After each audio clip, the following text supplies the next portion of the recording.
Sweat Equity Podcast and streaming show, the number one business comedy podcast in the world. In the world. No. In the world. Fine.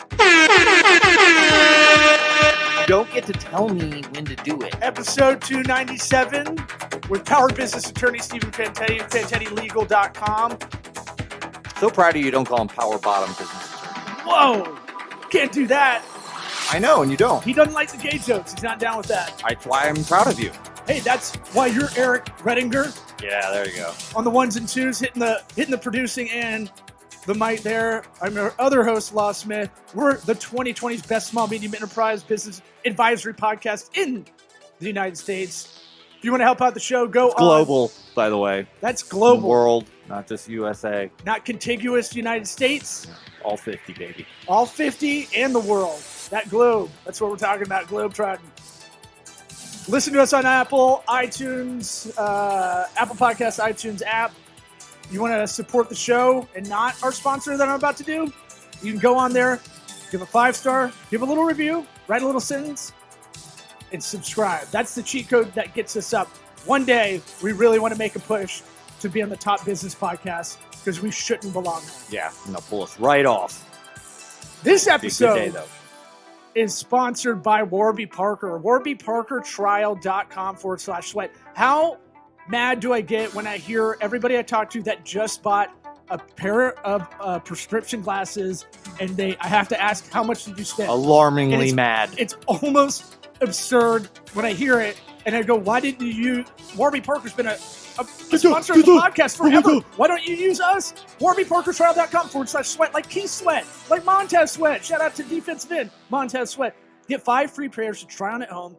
Go to this link. It helps the show out. It's going to help you out. You need prescription sunglasses. You need prescription eyewear. My dad told me how much he spent on his like Mad Men looking glasses, and I almost fainted. Yeah. I almost fainted, but then I sent him the link, and then he didn't know what to do from there. Right. But don't be like my dad. Don't be like his dad. He's not tech savvy, or he just doesn't want to do anything that I'm going to push to him like that. WarbyParkerTrial.com/sweat. 5 free pairs to try on at home. Don't get talked into Sunglass Hut or Lens Crafters or any of them. It's all Some people call me Cool Eric. It's all owned by one Italian company called Luxottica. You're getting ripped off because that's price fixing. We don't like that in America, do we? No. No. Fuck that. Yeah. I'm angry, I'm pissed off, but I'm in a pleasant mood because we've got Power Business Attorney Stephen Fantetti. Let's get this party started. How to do What about my sweat equity? Sweat equity. Sweat equity. My sweat equity. My sweat equity.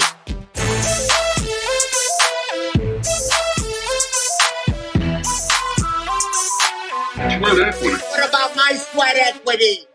Good. Yeah, we're good. We're good. I threw out in our intro, FantettiLegal.com. Throw out any other plugs you want to put up top before we get into it. I don't know how you plan to introduce me. Same thing as last time. I think you just said that We're rolling, baby. We're rolling, dude. Yeah. corporate lawyer, own Fantetti Legal, law professor, and got the real estate business stuff. That's it. That's all I would say. Right on. Oh, that's it? Okay. Well, I just want to make sure if we want to send anybody to any of your brands, your companies, entities, whatever you got going on, that we're doing it up top instead of at the end, just to make sure. I mean, you can just say them generally like that right now. If I ever had to plug someone day big time, I'll come and say it. But right now, you can just say that's what I'm involved in. Hey, okay. It's like all right. When comedians throw dates, the best way to do it is you throw out the city first because it catches their ear. I'm coming to Tampa. And then it's like, oh, and then you'll listen for the actual date. I mean, all of our we don't do any builds in Florida yet. So all of our land's in North Carolina, South Carolina, Pennsylvania right now, and all our builds are there. So well, I don't know if you know this, Not but gonna matter. we're 2020's oh, I know best you guys are small business enterprise B2B advisory. 69. I get it. No, we won an award. It hasn't been yet. Yeah, no, we won. We're 2020's best small medium enterprise business advisory podcast in the United States. From Lux Global Excellence Awards, proudly hosted by Lux Life Magazine. So, I mean, we're international. Mm-hmm. I don't doubt it. Internationally, no. International men of mystery. You're international. That Canadian disposition, I think, gives you the good even hand that us Americans don't have. But you're officially an American now. I was gonna say, yeah. But we were Congrats. talking. Yeah, we were. Thank Your dad was a constable. That's what my favorite. One of my favorite words to know. He was not. He was deputy chief of police, but you keep saying constable. It's okay. Chief constable of police. He didn't wear a Mountie hat or anything? Anything cool like that? Nah, you didn't. Nope. Okay. No. Well, Nothing wrong with that though. I apologize to Mr. Fantetti if he's worries. listening over north of the border. Here's we were talking this weekend off air, obviously. Yeah. We were talking. Finally leaked up. And it's funny. Right before we just started, right now, I was about to say it's funny what we get excited for now because you're like, got new shutters, bro. Shutters are dope. New floors, new furniture. And I'm like, yeah, what kind, man? Are they hurricane proof? Sick, man. Yeah, I know. And we got our kids awesome. together to go play at the park, and it's fun to watch that.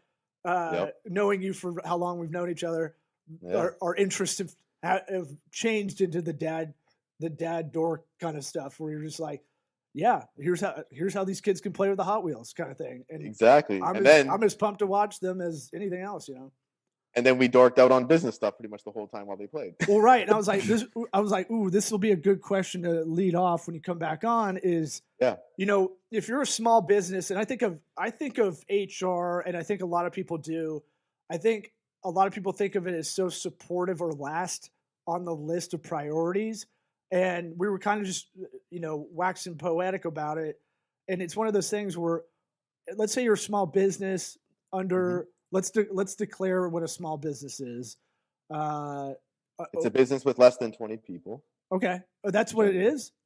That's generally correct, how it's defined, yeah. I usually hear it like 2 to 50 or something like that, but whatever. Yeah, most of the time, for most intents and purposes, it's generally with less than 20 employees or personnel. And then you can obviously discuss revenues being less than 500,000. That's generally arguable, but you can fall in different places for different reasons. Like if you're trying to get a loan, if you're trying to qualify for an exemption. So I don't want to get into all the specifics, but I mean, that's just a generic way to look at it if you want to do it for purposes of this conversation. Your mic's hitting your sweater. You got zipper mic, dog. Your mic's hitting your sweater again. Yeah. All right. Could you hear what I said though? Yeah. It's just rubbing. But we weren't paying attention because all we heard was zipper. Tugged in. I'll try to be still. And so, what's it called? So. Yeah, well, the hard part about saying I'm a small business, like I hate the Amex thing where they're like, we support small businesses. Like, what does that mean? Like, small business for some people. We put small businesses into debt too. Right. It's like, you really care if you did one small business Saturday campaign. But it's kind of hard to declare what a small or medium business is because a lot of people, it's wild, everybody's definition. But I'd say, for a small business, as you're declaring, under 20 employees or even higher, why is HR important? Because it is definitely the last thing to be thought of. And I will say there's a built-in excuse that when you have less than 20 employees, what are you going to hire a full-time HR? But there's actually a lot of services that you can outsource, like a marketing agency almost for your HR. So before anybody's like, I can't do that, in their head, there is options out there. I completely agree. Why is this important when you're a small business from a legal perspective? Because let's say you have 19 full-time employees. What's the danger of not having an HR setup? So first, I think I want to make sure I reiterate the point you made, which is 100% correct, that it's generally sometimes the last thing on a business's mind once they get going. Because if you think about it, if you want to start a business and you want to be compliant to get moving, a lot of times you got to hire a lawyer. You got to form your business. You got to get your operating agreement done if you're an LLC. If you're a corporation, you got to get our bylaws done, our shareholder agreements done. We got to get license and permits from the town or the local locality, right? Mm-hmm. So a lot of these things are what's on people's minds. Then finally they say, well, look, what is our business about? A service or a product? We got to get our service contract done or our goods contract done. We got to start setting up vendor relationships. We got to find business. We got to scale. So you're doing all of that. And then the last thing on your mind generally is, well, do I have an HR presence? Because you have this interplay of management and employees that are not management level, and they're going to be interacting. A lot of times there could be strife or problems that have to be taken care of. In addition to that, you might have benefits and things you have to take care of for your employees that they qualify for. You got Fair Labor Standard Act issues. If you have independent contractors, are you paying proper wage and hour, of your employees properly? So you don't think of that because you're just worried about, your product is your life. You want to get it out there. You want to make money.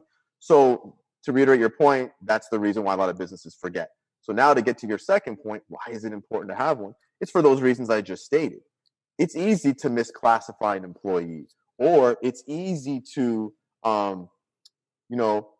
not realize that someone's raised a complaint if someone's being harassed, and you have no formal process on how to escalate complaints. Or the person that someone should be raising a complaint to is the person that's actually doing the harassing or causing the wrongful behavior. So they have nowhere else to go that's neutral.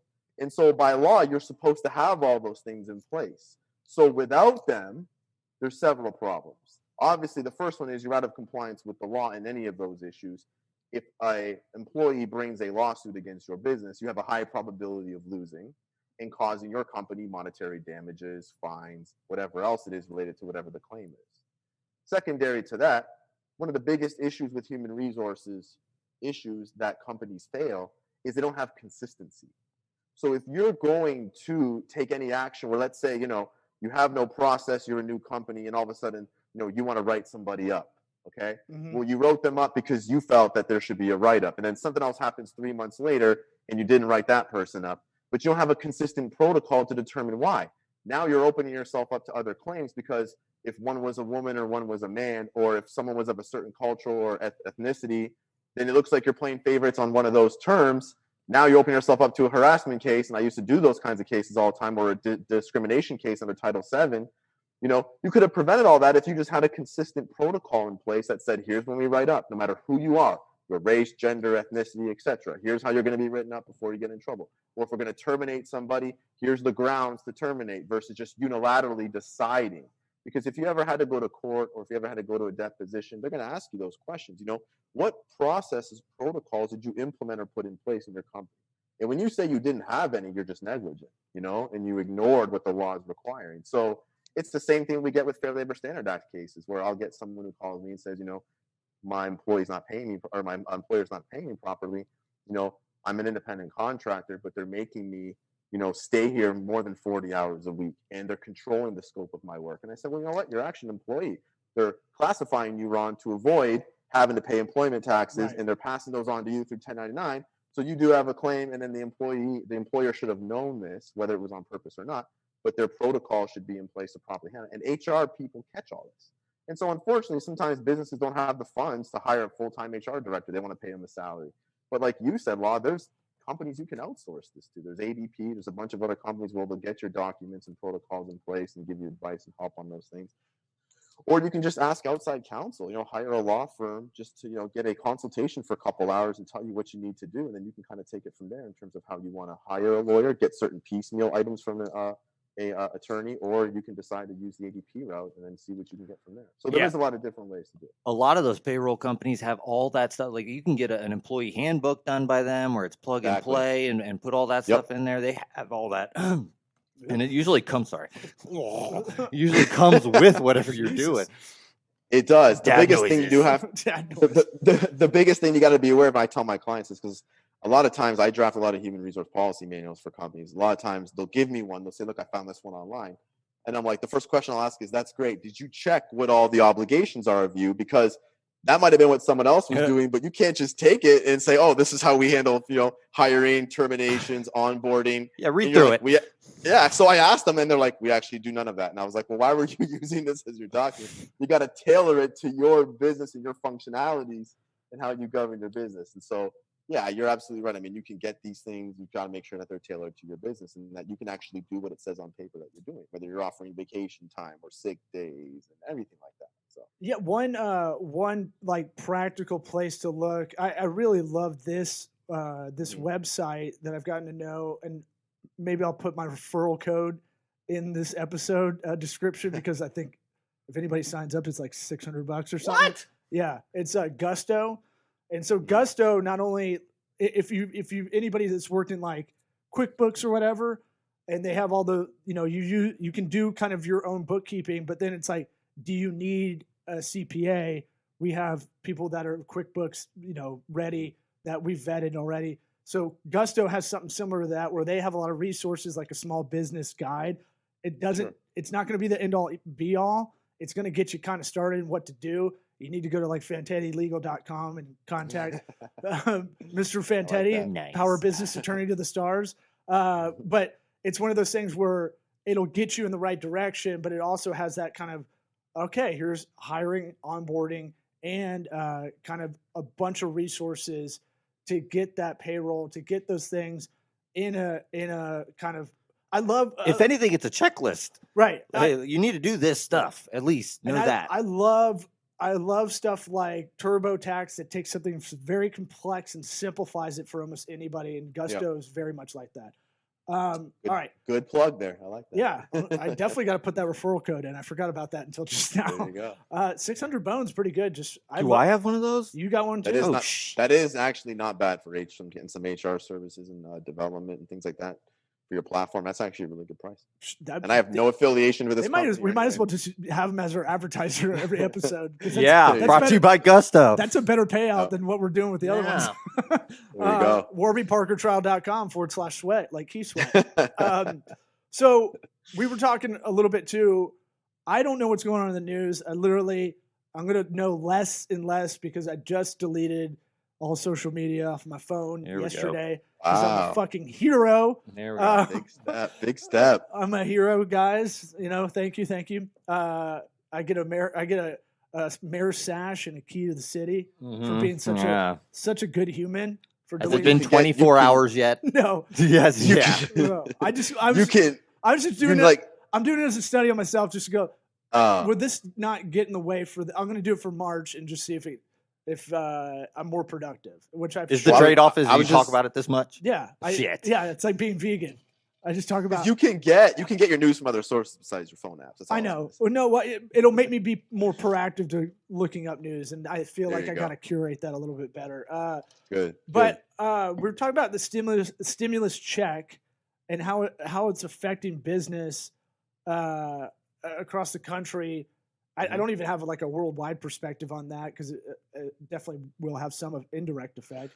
But what happened with this? All right, so last I heard, Trump was going to throw down $2,000, and then it was like, nah. And then some Joe people Biden got them and some people didn't. And then Joe Biden got elected. Second time through, and it just whatever. So I'm not talking about the first time around. Like I know, I'm talking about the second time. Some people got it, and some people didn't. Yeah. So do you want to talk about what's going on right now? You mean in terms of what recently happened? Explain to us why we didn't get any money. All right. So obviously you got to qualify, but so I guess the easiest way to say this is what happened is most recently they put it's not just they called it a COVID relief bill. And so it's really broad the way it's stated. And so that's kind of what's caused some issues. So essentially what they're trying to do is they're trying to make it a COVID relief package where they're putting all this money in. The legislature, this is passed in the House so far, but it still hasn't approved by the Senate yet.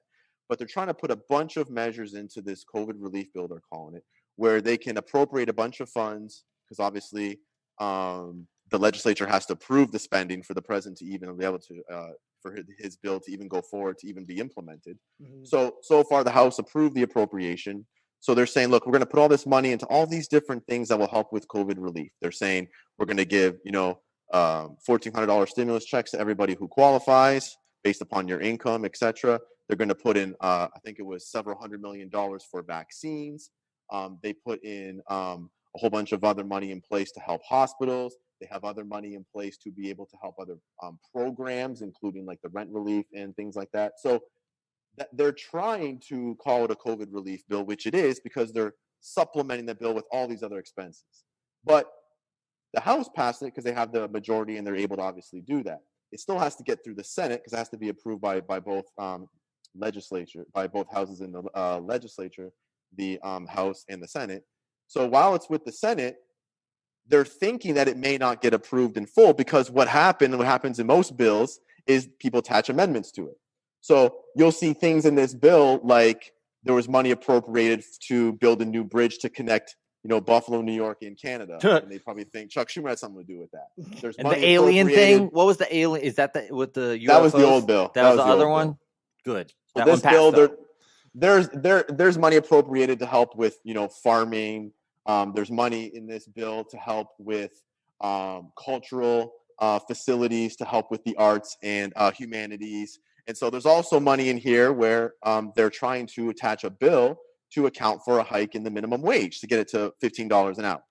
So the House passed it, but there were still some people who rejected it because they didn't like the minimum wage amendment. There's belief right now by the Republicans in the Senate as well that they're going to reject this entire bill unless you strip out some of these payments that they think shouldn't be included in this COVID bill. So they said, look, if this is meant for COVID relief, then just put money for COVID relief. Don't spend taxpayers' money, they're saying, on all these bridges and cultural things, and don't try to attach a minimum wage amendment at the end, because that can hurt small businesses, because now they're going to have to pay more money they don't already have when they're making less money in this economy. Don't force them to have to raise their minimum wage. You're just going to fire people and you're going to lead to more unemployment. That sounds prudent. That sounds practical. I couldn't. Again, you're 100% right that it does. But here's the thing that I think people are missing, and that I think is important to know. Number one, that is exactly one way to look at it, and that is an argument to say, if this is meant for COVID relief, make it for COVID relief. But what the Democrats would say and what Biden would say is, well, you're not wrong, but the problem is we have to think bigger here, because there's a lot of consequences that COVID has had on the economy. We have to do more in the bill to cover all these different sectors, like farmers, like reopening schools, or like making sure that these multicultural centers stay open so people have jobs, so that they can take their money they're making in wages and give back to the economy.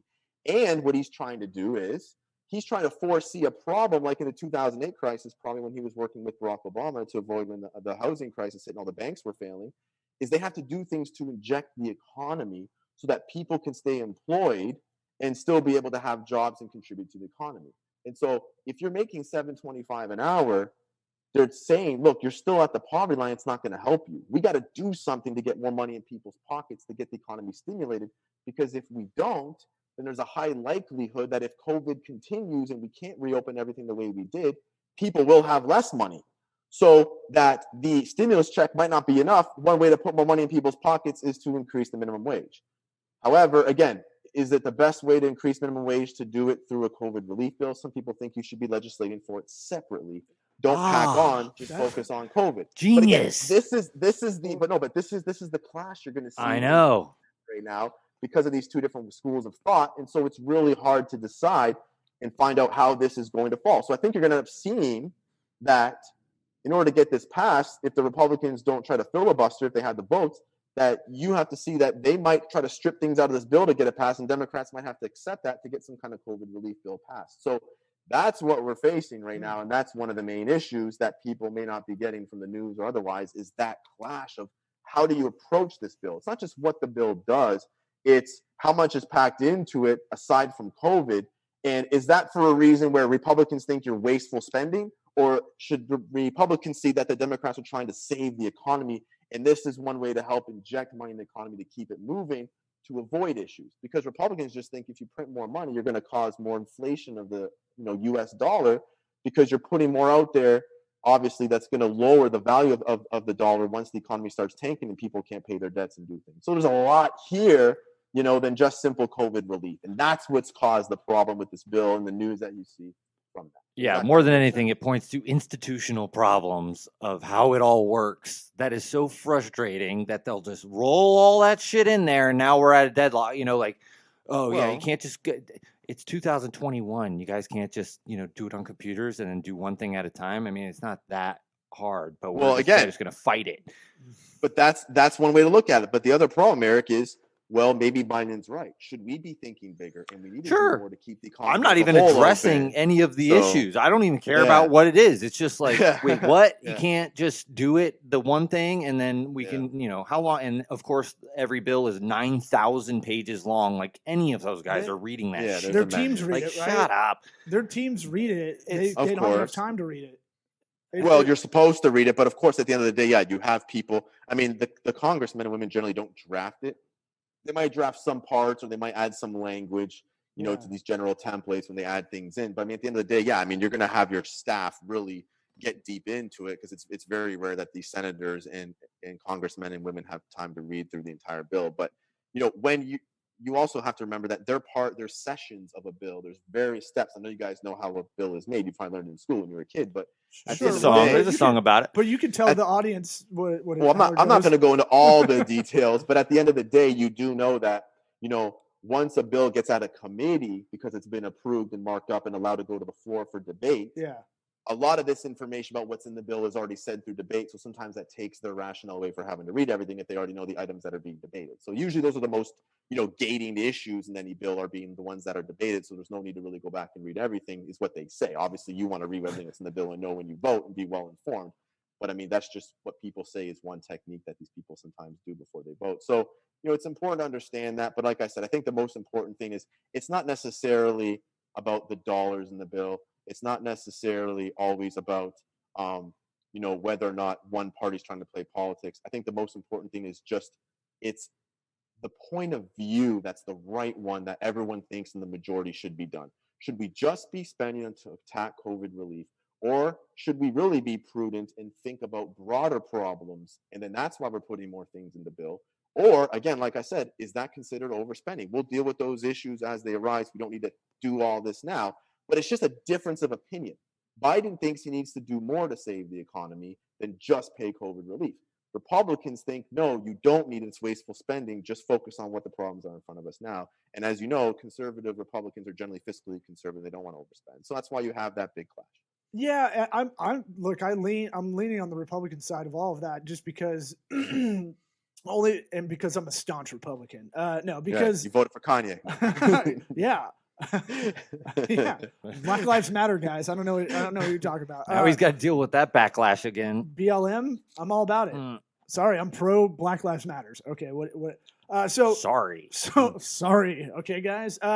Here's my thing with that is that first off, minimum wage, can't you really say, hey, this should be a state discussion, not a federal discussion? I know there's a federal minimum wage and then there's a state one that's usually higher, right? So why, what's going on? Why can't they just go, hey, we'll figure out this federal part later of this minimum wage? We've been arguing about minimum wage since I can remember anything. So it'll keep going. And I don't, to put that in and to say that we're gonna give an enhancement of the economy overall if we get this part in from the other side doesn't make a lot of sense if the previous arguments for the last, 50 years, this has been going on for a while. And then the other thing I have, all I can hear is my macroeconomics teacher, my professor at Auburn, talking about. It's Auburn, though. I gave that specifically for a reason because, he is definitely on the conservative side. No way. Yeah. Go figure. I know. In Middle East Alabama. I don't know. And Weird. So we're the Harvard of Middle East Alabama. And so Stop it. Well, Stop it. What You else know is you're there? not. And so Phoenix City College. All right. But what I'm saying is he would always go into this thing about it. Actually, he claimed to be a Democrat, honestly, because he says that actually hurts when you raise the minimum wage.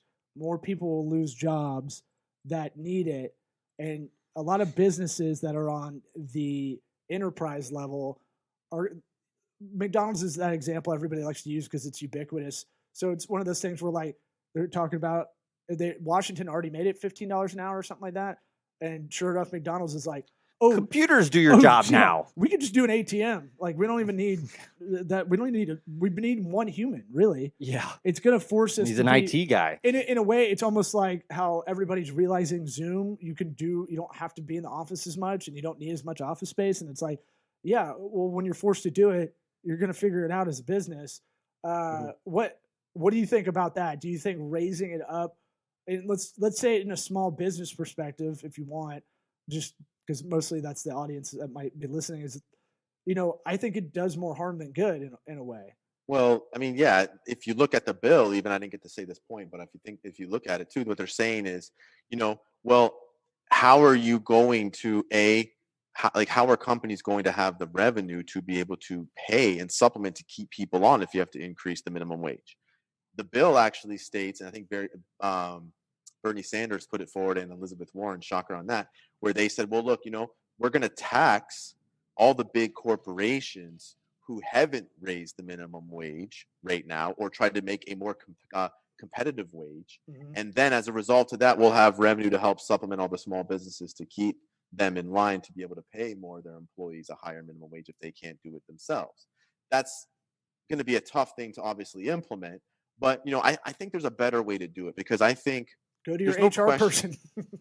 Well, there's no question that the minimum wage has to be raised. I just think it's obviously too low. My personal opinion, obviously. I think many people would probably agree. Maybe other than Peter Schiff. If you look at his podcast with Joe Rogan, he was saying there should be no minimum I'm wage. about to go Schiff on you. Yeah, don't do it, because I know you're going to say. Well, what I'm going to say is it's more on.